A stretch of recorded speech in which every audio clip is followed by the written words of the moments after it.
はいどうも、ホルモン島田チャンネルのブッチャー島田です。以前、牛の油、ヘッドを使って石鹸を作りました。今回は石鹸作り第2弾です。豚の油、ラードを使って石鹸を作ります。どんな仕上がりになるのか楽しみですね。それでは早速やっていきましょう。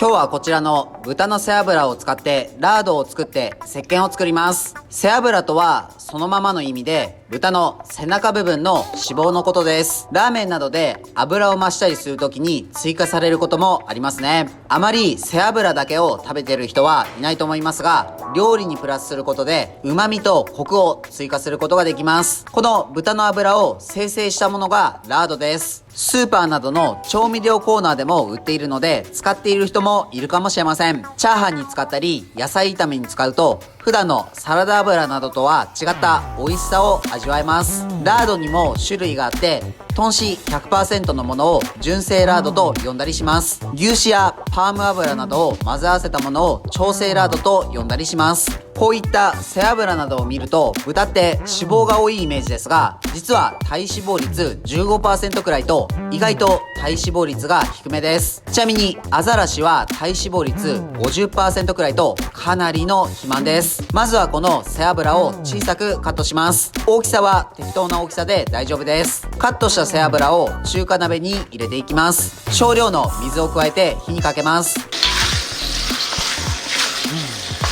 火が強いとすぐに焦げてしまうので弱火でゆっくりと加熱します。徐々に背脂自体から油が染み出てくるので、その油で揚げていきます。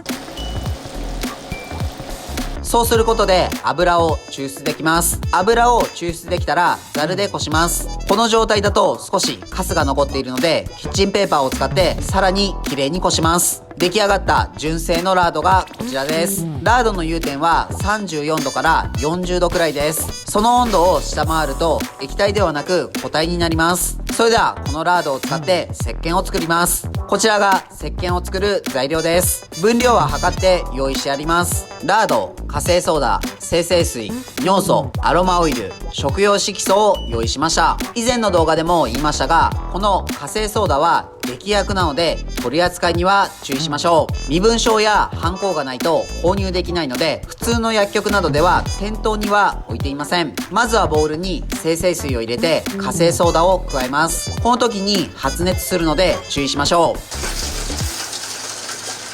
次に尿素を加えてよく混ぜ合わせます。アロマオイルを加えてラードを混ぜ合わせます。全体をしっかりと角が立つくらいまで混ぜ合わせます。この道具じゃ全然ダメですね。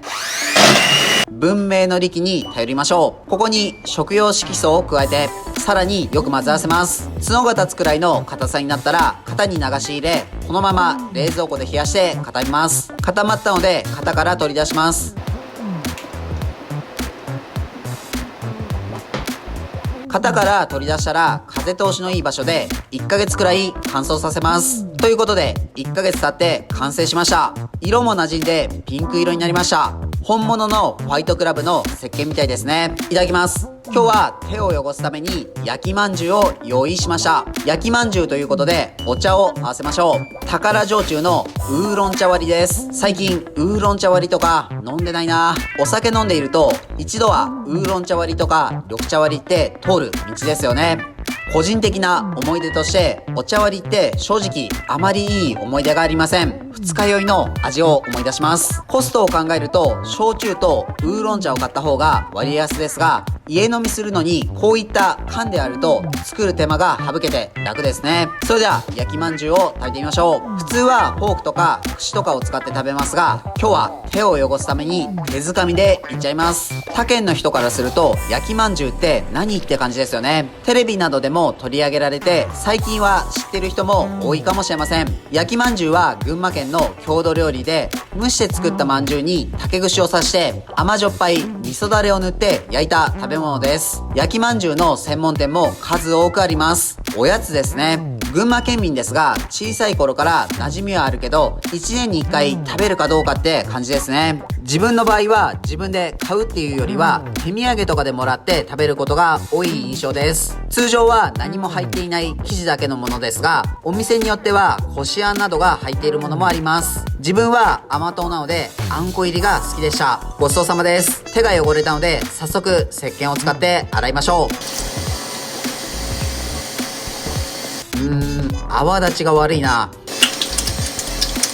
2回目洗っています。2回目洗ったら少し泡立ちました。この泡立ちを良くするには何が必要なんですかね。詳しい方いたら教えてください。しっとりとして香り付けに入れたレモングラスの香りがほのかに香ります。まだまだこれからも石鹸作り研究しましょう。はい、本日の動画は以上です。最後までご視聴ありがとうございます。ラード石鹸いかがでしたか？俺の石鹸の商品化目指してこれからも研究します。自分たちは群馬県前橋市と高崎市でホルモン島田というホルモン屋をやっています。群馬には美味しいお肉を食べられるお店がたくさんあるので、もし群馬に来た際はいろいろ探してみてください。この動画がいいなと思いましたらチャンネル登録、高評価よろしくお願いします。